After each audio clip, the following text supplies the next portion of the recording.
Sur la crise que traverse la France avec l'Algérie, les politiques de droite comme de gauche tiennent un coupable principal. Monsieur Macron, il nous met tous dans une situation intenable. Il trouve encore le moyen qu'on aille se fâcher avec l'Algérie. Historiquement, la droite a toujours été très proche du Maroc, la gauche a toujours été très proche de l'Algérie, et le président de la République, Emmanuel Macron, a réussi l'exploit de se fâcher avec les deux. Alors, en quoi les positions du président de la République ont-elles brouillé les relations entre Paris et Alger? Candidat à la présidentielle de 2017, Emmanuel Macron veut faire un pas vers la réconciliation mémorielle sur l'époque coloniale en Algérie. Et il utilise des mots très forts. La colonisation fait partie de l'histoire française. C'est un crime. C'est un crime contre l'humanité, c'est une vraie barbarie.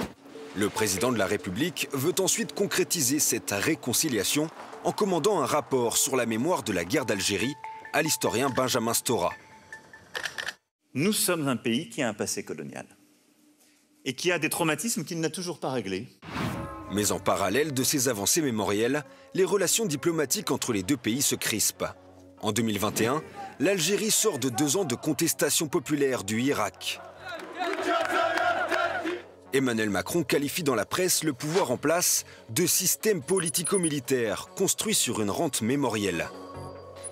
On voit que le système algérien est fatigué. Le Irak l'a fragilisé.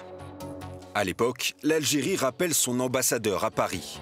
Et c'est 2 ans plus tard que la plus grosse crise éclate. Autour d'un sujet, le Sahara occidental.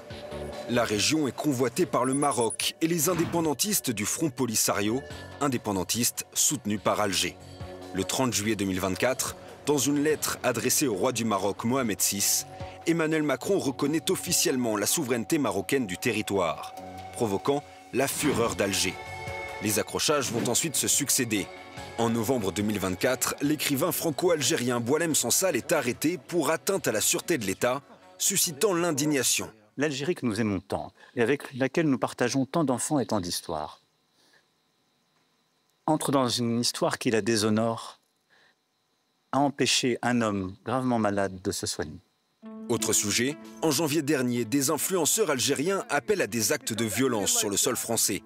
L'un d'entre eux est interpellé et expulsé, mais Alger refuse son entrée sur le territoire. On voit bien que l'Algérie cherche à humilier la France.